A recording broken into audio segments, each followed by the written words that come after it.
Génesis capítulo 4, versículo 19.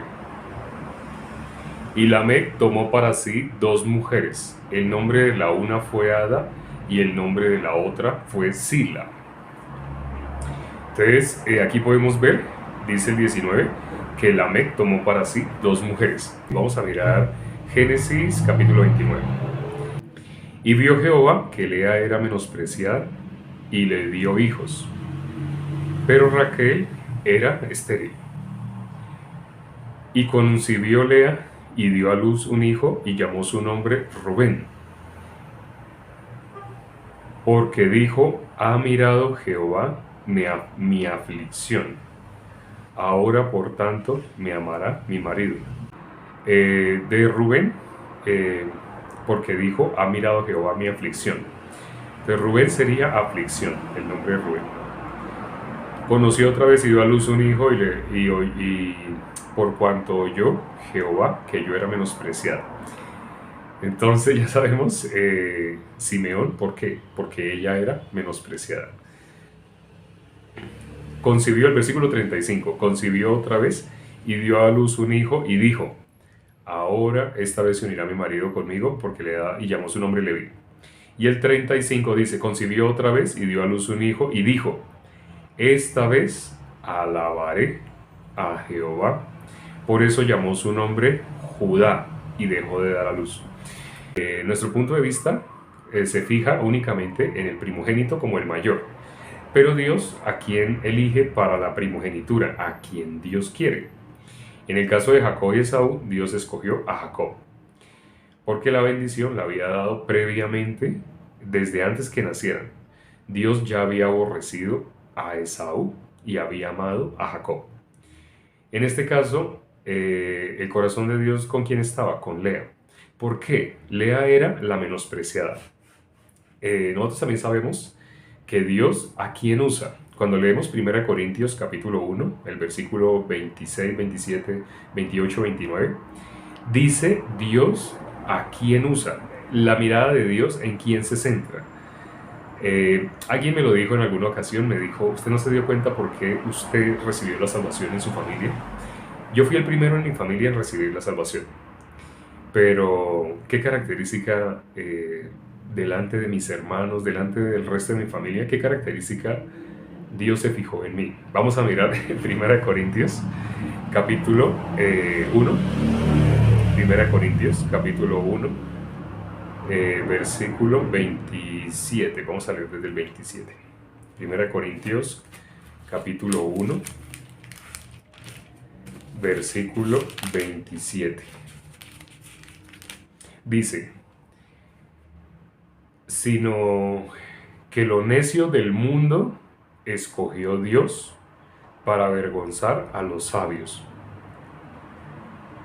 y lo débil del mundo escogió Dios para avergonzar a lo fuerte, y lo vil del mundo y lo menospreciado escogió Dios, y lo que no es, para deshacer lo que es, a fin de que nadie se jacte en su presencia. Entonces, leyendo el versículo 27, 28 y 29, dice: Dios escogió ¿a quién? A lo vil del mundo, a lo menospreciado, a lo débil del mundo. Dios, el corazón de Dios, ¿por qué no está con lo fuerte, lo más astuto, lo más inteligente, lo más sagaz? Porque Dios está sino con lo débil, con lo menospreciado, con lo desechado del mundo. Lo que el mundo no tiene en consideración o no tiene en estima, eso usa Dios. Entonces, sí, cuando me puse a meditar sobre mi familia, ya hay varios miembros de mi familia que han recibido la salvación.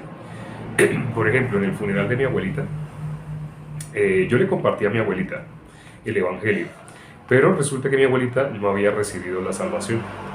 Por lo menos mientras yo le compartí el evangelio, no. Yo sabía que mi abuelita ya se iba a ir. Yo sabía que ella iba a morir. Ya no iba a seguir con nosotros. Entonces fui a la casa y hablé. Faltaba como una semana para que ella muriera. Pero ya estaba en las últimas. Entonces fui, hablé con mi abuelita y le expliqué que Jesús es el Cordero de Dios. Ella se sabía ese versículo. Y le dije, abuelita, usted sabe, en la Biblia, cuando Juan el Bautista vio a Jesús, dijo, he aquí el Cordero de Dios. Y mi abuelita me lo completó. Ah, sí, sí, sí, que quita el pecado del mundo. Y le dije, sí, el Cordero de Dios, ¿qué es lo que hace? Entonces ella se quedó pensando nuevamente, ah, quita el pecado del mundo. Sí, abuelita, entonces a eso vino el Cordero de Dios. A eso Dios, para eso Dios escogió su Cordero. Ese Cordero especial que iba a quitar el pecado del mundo y lo hizo. Pero sí sabe a quién se refiere mi abuelita después de pensar. Dijo a Jesús. Y le dije, sí, Jesús es el Cordero de Dios. ¿Cuándo Juan el Bautista dijo esa famosa frase? Cuando Juan el Bautista dijo, he aquí el Cordero de Dios que quita el pecado del mundo. Cuando vio a Jesús que venía a él. Viendo Juan el Bautista a Jesús, dijo esto, he aquí el Cordero de Dios que quita el pecado del mundo. Eso está en Juan 1:29. En Juan 1 aparece, igual que en Génesis 1, en el principio. Esas palabras, en el principio. En Génesis 1 dice, en el principio creó Dios los cielos y la tierra estaba desordenada y vacía. Está hablando el principio o los orígenes de todo ser humano, ¿no? Y en Juan 1 dice, en el principio era el verbo, y el verbo era con Dios. Son los únicos dos libros de la Biblia que empiezan con esas tres palabras, en el principio. Habíamos también considerado que el Evangelio de Juan es el Evangelio diferente a todos los otros evangelios. Diferente en cuanto a que no lleva el mismo esquema, no explica la historia de la misma manera, se centra específicamente en Dios, en Jesús como Dios. Ve a nuestro Señor Jesucristo la facultad de no solamente ser, haber nacido en cuerpo humano, sino la facultad que tiene de ser como Dios. Incluso yo les recomendé a más de uno que la película que han hecho de nuestro Señor Jesucristo, la que yo mejor recomiendo es el Evangelio de Juan de la Biblia visual. La Biblia visual se llama así porque ellos hicieron también el libro de Hechos, también hicieron Mateo, hicieron esas tres películas textuales, tal cual versículo por versículo que sale en la Biblia. Cuando ustedes empiezan a ver, por ejemplo, el que les recomiendo, el Evangelio de Juan, ustedes empiezan a ver cómo empieza a nombrar el versículo 1. En el principio era el verbo era con Dios, así. Pero si ustedes siguen viendo la película, se dan cuenta que todo lo que se nombra es versículo a versículo. Casi que ustedes pueden tener la Biblia abierta e ir mirando versículo, y a medida que van hablando el narrador o las personas que intervienen en la película, es tal cual los versículos que aparecen en la Biblia. Por eso es la que más recomiendo. Lamentablemente hay algunos pequeños errores de interpretación, de cosas que supuso el director, que de pronto quería transmitir nuestro Señor Jesucristo cuando estaba expresándose de alguna manera. Pero el resto es la más textual. Esa película y otra que recomiendo mucho, mucho, mucho es El Progreso del Peregrino, Pilgrim Progress, que lo hizo John Bunyan. Cuando él estaba en la cárcel, en la época que no se podía anunciar el Evangelio libremente, en ese momento nosotros podemos anunciar el Evangelio sin ningún problema. Nadie nos va a perseguir hasta la muerte porque anunciamos el Evangelio. Bueno, en condiciones normales. Porque sí, todavía hay persecución, pero es como decirlo de alguna manera, no legal. Porque legalmente, pues las leyes, la época, ampara mucho para que nosotros anunciemos el Evangelio. Se acerca el momento en el cual ya nadie va a poder anunciar el Evangelio. Dice la palabra, este Evangelio del reino será anunciado en todo el mundo, entonces vendrá el fin. Ya por los medios de comunicación, el Evangelio está siendo anunciado fácilmente a lugares donde antes no se podía llegar. Es decir, muchas personas inevitablemente van a conocer este Evangelio, ya sea a través de TikTok, de Facebook, de YouTube, lo van a conocer inevitablemente. Entonces nadie va a poder tener excusa. Pero ¿qué dice la palabra? Una vez que el Evangelio sea anunciado en todo el mundo, entonces vendrá el fin. Se está acercando el momento en el cual se cierra la brecha para los gentiles. Todavía está abierta, como cuando una vela se va a acabar. Cuando una vela se va a acabar, la llama se hace más fuerte, más fuerte, más fuerte y luego se extingue. Entonces el Evangelio se ha anunciado a lo largo de toda la historia por personas que no han sido cobardes, porque en toda la historia han habido persecuciones. En esta época también hay persecución.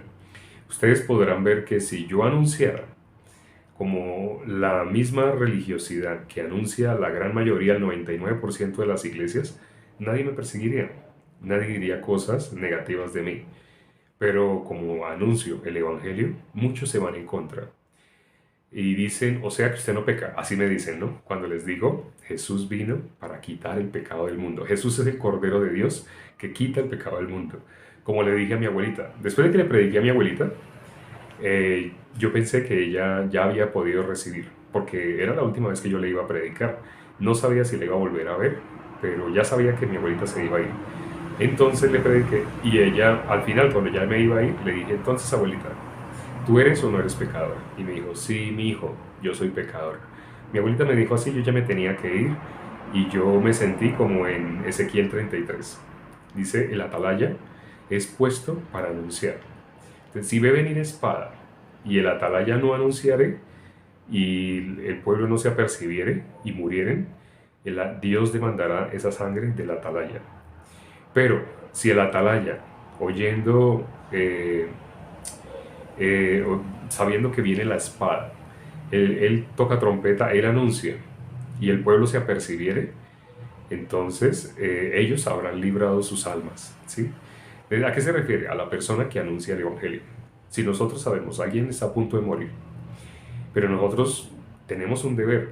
Jesús dijo, id y anunciad el Evangelio a toda criatura. Entonces nosotros vamos y le hablamos el Evangelio. Si esa persona no se apercibiere, su sangre será sobre su propia cabeza. Así yo lo pensé de mi abuelita. Cuando ya yo había anunciado, ya yo hice como Poncio Pilato. O sea, yo ya anuncié. Si ella recibe, es porque Dios tuvo misericordia. Si ella no recibe, porque Dios no tendría misericordia. Resulta que en el funeral pudimos anunciar el Evangelio a nuestros familiares, a nuestros seres queridos. Entonces anunciamos el Evangelio.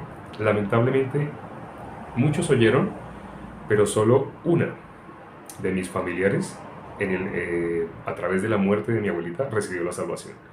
Hubo muchos primos en segundo, en tercer grado, primos que ni sabíamos que éramos primos, llegaron por la muerte de mi abuelita. Pero resulta que yo no estuve el último día del funeral, yo apenas iba a ir al cementerio. Pero entonces al funeral fue alguien que le predicó a mi abuelita la noche anterior a que ella muriera. Y mi abuelita recibió la salvación y le dijo, esto que usted me acaba de explicar, tiene que decírselo a toda mi familia. Y mi abuelita ese día se acostó a dormir y ya no despertó más, ella murió.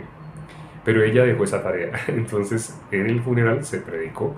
Yo no sabía que mi abuelita había recibido la salvación, que alguien le había predicado, alguien que había recibido la salvación le había predicado a mi abuelita. Yo no lloré, no sentí ganas de llorar en el funeral de mi abuelita. Como dicen por ahí, yo tenía mi conciencia tranquila. Yo había tocado trompeta, sabía que ella iba a morir, yo anuncié. Pero resulta que después de que ya la enterraron así, me contaron, me dijeron, ay, la predicación tan hermosa que dio un hermano de su iglesia. Así, sí, ¿quién? Entonces me dieron el nombre, él vino y él nos contó, así como él la noche anterior habló con mi mamá, así. Cuando me contaron eso, ahí sí se me salieron las lágrimas de la emoción, de la felicidad. Yo no sabía que mi abuelita había recibido la salvación.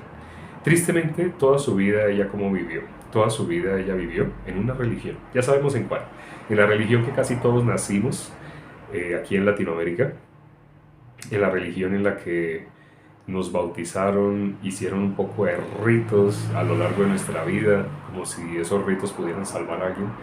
Pero bueno, mi abuelita también fue criada en esa religión, ella nos crió a nosotros en esa religión, pero en mi caso Dios me permitió, por misericordia, recibir la salvación. ¿Y para qué me permitió recibir la salvación? ¿Para que yo me quede con esto y no lo anuncie? No, para que lo anuncie. ¿Que va a haber rechazo? La gente me va a decir que si estoy loco. Incluso una pregunta que me dicen en el video que publicamos ayer y antier, los últimos 2 videos, me han dicho, entonces usted es santo. me hacen esa pregunta. Si yo les digo directamente, sí, yo soy santo, piensan, estoy loco. ¿Qué persona se puede expresar diciendo que es santo? Está loco. Igual cuando me preguntan, o sea que usted no es pecador. Si yo les digo que no directamente con mi boca, ¿qué van a pensar? Estoy loco. ¿Por qué? Porque la lógica que dice, la lógica a nuestro punto de vista dice, pues todo el mundo es pecador. ¿Quién va a decir que no es pecador? Así dice nuestra lógica a nuestro punto de vista. Pero sabemos que Dios no mira lo que mira el hombre. Entonces, ¿yo cómo le contesto a las personas cuando me preguntan, o sea que usted no es pecador, o sea que usted es santo? Cuando me preguntan de esa manera, yo les digo, permítame, les muestro algunos versículos. Vamos a mirar Efesios capítulo 2. Efesios capítulo 1, versículo 2. Y Colosenses también. Primero vamos a mirar entonces Efesios. Efesios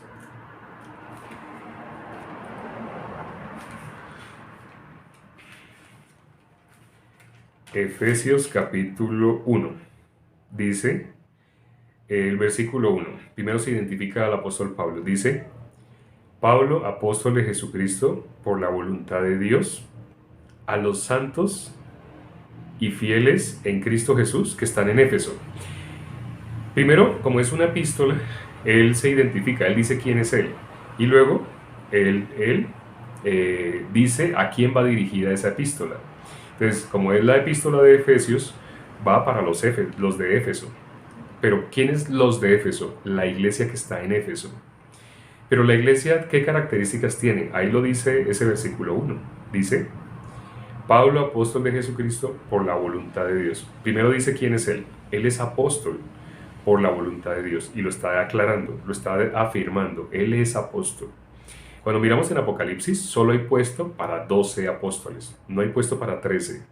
Hay personas que dicen que Matías fue el 12avo y que Pablo fue el 13avo. Pero no es así, no es así. Alguien tenía que reemplazar a Judas, porque está escrito que de esa manera tenía que ser. Los apóstoles, ¿cuándo recibieron el Espíritu Santo? Podemos ver en Hechos 2. ¿Sí? Jesús les dijo que permanecieran juntos, que cuando Él se iba, les iba a enviar el Consolador. Ellos, estando unánimes, en Hechos 2 recibieron el Espíritu. Pero antes de Hechos 2, es decir, antes de que viniera el Espíritu, como Jesús lo había prometido, en Hechos 1, ¿qué pasó? Ellos eligieron a Matías. Ellos eligieron a 2 personas, viendo a 2 personas que se veían como muy acertadas. Estas 2 personas, entre que le decían el justo, y este otro que se llamaba Matías. Entonces, viendo entre ellos 2, yo creo que ellos 2, va a ser uno de ellos 2, porque ellos 2 se ven que de pronto ellos cumplen los requisitos. No. El requisito para ser apóstol de Jesucristo es que tenía que haberlo escogido Jesucristo mismo. Pero ellos dijeron que una persona que estuvo siempre con ellos, entonces por eso miraron a esas 2 personas, a Barsabás, a Matías. Pero realmente esa elección fue por el punto de vista. Recordemos que Dios no mira lo que mira el hombre. El hombre mira lo que está delante de sus ojos. Entonces ellos, por su vista, ellos sacaron como dogmas, un dogma que no es bíblico. Entonces sea el que tome lugar, sea alguien que estuvo con nosotros todo este tiempo, alguien que llegó a conocer a Jesús también, así. Pero no es así, no es así. En la Biblia dice claramente, como son apóstoles de Jesucristo, tiene que haberlos escogido Jesucristo mismo. Y cuando miramos en el libro de Hechos, a Pablo lo escogió Jesucristo. Y dijo, esas palabras dijo nuestro Señor Jesucristo, ya resucitado, instrumento escogido me es este, para llevar mi nombre en presencia. ¿Cuál es el nombre de Jesús? Salvador de los pecados. Para llevar mi nombre en presencia de reyes, de gentiles, del pueblo de Israel. Entonces, nuestro Señor Jesucristo escogió como 12avo apóstol, el reemplazo de Judas, escogió a Pablo. Entonces, Matías, esa elección que le hicieron los hombres, esa fue elección de nuestro punto de vista humano. Cuando miramos el resto de la Biblia, ¿dónde aparece Matías? No vuelve a aparecer, porque esa elección no es de Dios, esa elección fue de los hombres. Incluso, no sé si se dieron cuenta que ellos echaron suertes, como ellos no sabían, ellos viendo esos 2, está indeciso. Yo creo que es uno de estos 2, Barsabás o Matías. sea Dios el que escoja. Y ellos echaron suertes. ¿Fue Dios el que escogió? No, ellos echaron suertes. Está mostrando la elección 100% humana. Ahí no hubo elección de Dios, porque primero que todo, no era ninguno de ellos dos, Dios lo había escogido como el apóstol. Entonces hay personas que desconociendo esto de la historia y desconociendo esto de la Biblia, el secreto de que tenía que escogerlo nuestro Señor Jesucristo, y en los apóstoles todavía no había llegado el Espíritu. Entonces muchas personas desconociendo esto dicen, Matías. Incluso ayer estaba mirando en YouTube y vi un letrero que decía cómo murieron los 12 apóstoles. Cuando me puse a mirar ese video, una cantidad de barrabasadas y cosas que han sido heredadas de la tradición. Ya saben a qué me refiero cuando digo a la tradición. Lo que nos han enseñado por costumbre, más no porque sea la verdad, sino porque así nos enseñaron, así hablaron nuestros padres, así. Pero nosotros por desconocimiento de la verdad hemos aceptado eso como si así fuera. Pero ¿es bíblico? No. ¿Dónde vamos a buscar la información sobre si murieron o no murieron? En la Biblia, ¿no? Nosotros basamos en la Biblia. ¿Qué está escrito acá? ¿Qué dice acá? En la Biblia solo aparece la muerte de dos, ¿no? De resto, podemos suponer. Y algunos historiadores dijeron cosas, pero y eso ya es información extrabíblica. Entonces, cuando miramos en Efesios, bueno, estamos hablando de el apóstol Pablo. Él era apóstol, él se presenta como apóstol. Ahora, no se entretengan con otro asunto diferente. Muchos pensamientos van a querer llegar para que no escuchen esto. Aquí dice, el apóstol Pablo se identifica, dice, Pablo, apóstol de Jesucristo. Él se identifica quién es él. Pablo, apóstol de Jesucristo. Y mire cómo lo dice, por la voluntad de Dios. Entonces, no fue escogido por la voluntad de los hombres. Él tiene que hacer esa aclaración, casi que epístola tras epístola, él tiene que decir quién es él. Y hace la aclaración, por la voluntad de Dios. Él tiene que aclarar que la elección del apostolado de él no fue elección humana, fue por la voluntad de Dios. Pero ahora dice a quién va dirigida la epístola de Efesios. Dice, a los santos y fieles en Cristo Jesús que están en Éfeso. Entonces, cuando miramos esto, ¿cómo llama a la iglesia de Éfeso? ¿Cómo llama a los hermanos que hay en Éfeso? ¿Cómo los llama? Dice, a los santos y fieles en Cristo Jesús que están en Éfeso. A los santos. El apóstol Pablo llamó santo a alguien que aún estaba en este cuerpo, es decir, alguien que no había muerto, porque a nosotros lo que nos enseñó la tradición, que se llama santo a alguien que ya no está, que ya murió. Y le hacen imagen, le hacen estatua, o toman la foto de esa persona que cuando estuvo vivo, y dicen el santo y le ponen un nombre, ¿sí? El santo, no sé, Felipe, el santo San Agustín, le ponen nombres, pero no, una persona no es santa cuando deja este cuerpo. Cuando miramos Lucas 16, del versículo 19 en adelante, podemos ver que la oportunidad, la única oportunidad que tiene el ser humano para recibir la salvación es mientras está en este cuerpo. Una vez que deja este cuerpo, ya se le acabó el tiempo. Cuando muera, la persona ya se define a dónde va, al cielo, al infierno, se queda con Dios o se va con su padre, con el padre que siempre tuvo y que nunca dejó de ser hijo de él, de Satanás. Todo ser humano nace destituido de la gloria de Dios, lo sabemos por Romanos 3:23, pero hay personas que en este cuerpo alcanzan a escuchar el Evangelio y alcanzan a creerlo. Pero hay muchas personas, inclusive para muestra un botón, hay personas que pueden estar viendo este live donde estamos explicando el Evangelio, el perdón de los pecados, y hay personas que aún así se siguen haciendo llamar pecadores porque se queda entre dos opciones, entre la razón y el punto de vista de Dios, de que ya nos justificó, se quedan con su razón. Por eso dicen, ¿usted es santo? O sea que usted es santo, pues dígame, ¿usted es santo? Así me dicen a mí. Yo les leo este versículo y les digo, aquí el apóstol Pablo llama santos, sí llama santos a los que están en Éfeso, a los que están vivos. No dice a los que murieron, no, dice a los santos y fieles en Cristo Jesús que están en Éfeso. Está hablando que ellos están en ese momento en Éfeso, ¿sí? Y les dice santos. Entonces el apóstol Pablo llamaba santo a alguna persona que forma parte de la iglesia, sí. Cuando miramos más adelante, ¿él qué hace con ellos? Los exhorta los regaña. ¿Ustedes por qué están haciendo así, así? Pero primero, ¿cómo los llamó? Santos. Según nos han enseñado, santidad que es como una estatua. Tiene ojos, pero no ve. Tiene sistema hormonal, está vivo, pero no siente nada. Pero no, eso no es un santo. Porque él se atreve a exhortar, después de que llamó a los de Éfeso, los llamó santos, porque después los regaña. Porque después les dice, ustedes están haciendo así, así, no hagan así. ¿Por qué él los tiene que exhortar y regañar? Porque santo no es lo que nos han enseñado, lo que nuestro punto de vista llama santo.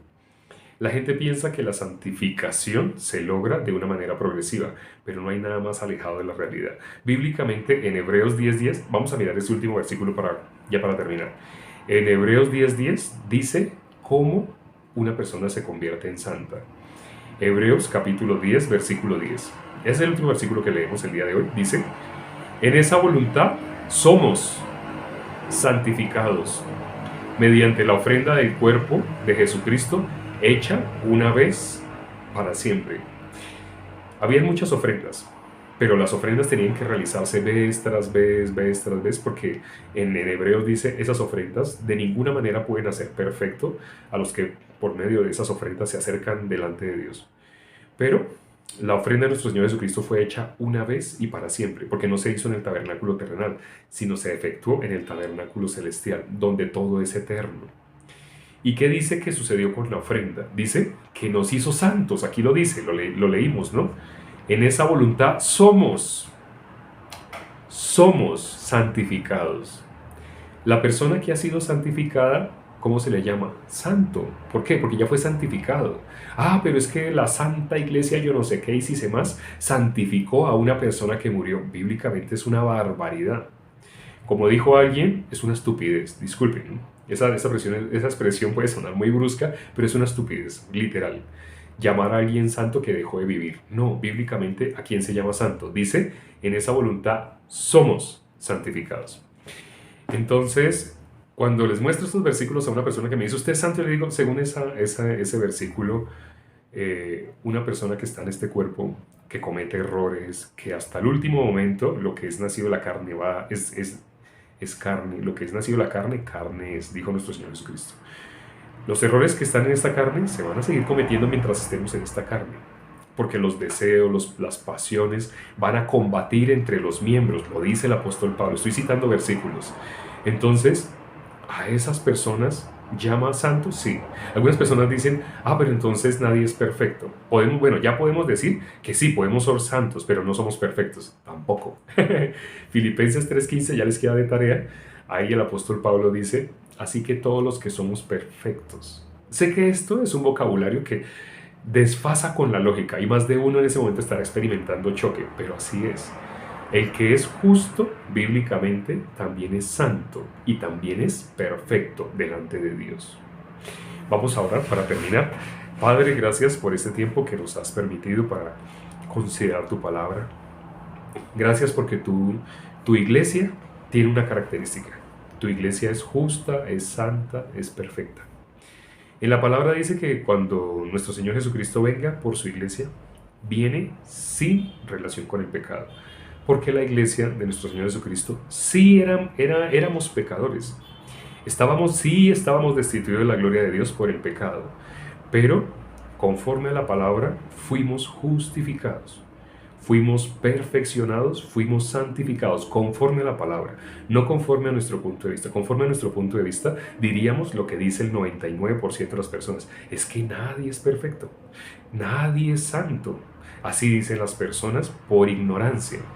Permite, Padre, que estos vocabularios que hemos usado por ignorancia, no los sigamos usando, sino realmente nuestro corazón, el de todos los que asistieron el día de hoy y pudieron estar durante considerable tiempo, puedan de ahora en adelante con sus bocas, dice la palabra que con el corazón se cree para justicia, pero con la boca se confiesa para salvación.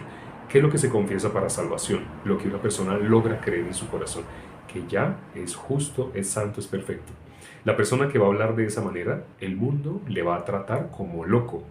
El mundo va a ver como si fuera una persona demente, pero ¿tú cómo lo vas a ver? Esa persona tiene fe, esa persona puede creer a mi palabra, esa persona me ha recibido. ¿Quién no puede recibir a nuestro Señor Jesucristo en su corazón? La persona que crea su punto de vista y piensa que recibir es decir, yo te recibo y te acepto en mi corazón. Eso no es recibir. Si no cree la obra que hizo nuestro Señor Jesucristo de venir a morir por nuestros pecados y que ya lo hizo, nos santificó, nos perfeccionó, nos justificó. La persona que lo logra creer, esa persona lo va a confesar con su boca. Aunque el mundo lo vea como loco, pero esa persona para salvación se va a identificar como que no pertenece al 99% de la humanidad que lamentablemente está entrando todavía por esa puerta ancha. A pesar de haber oído el Evangelio, pero no todo el mundo va a poder creer. Solamente el que logre creer, porque tú has tenido misericordia, porque nadie se salva porque quiere, nadie se salva porque desea, la gente se salva únicamente porque tú has tenido misericordia. Así como tuviste de mí, te pido que las personas que han escuchado el día de hoy, ahí tengas tú también misericordia de ellos. Te lo pido y junto con los santos, los justos, los perfectos que están en este live, en este en vivo, te lo pedimos con un mismo corazón. Y hemos orado en el nombre de nuestro Señor Jesucristo. Amén. Nos vemos, ya saben, mañana a la misma hora, a las 9 de la noche, hora de Colombia, de Texas, de Ecuador, de Perú. Chao.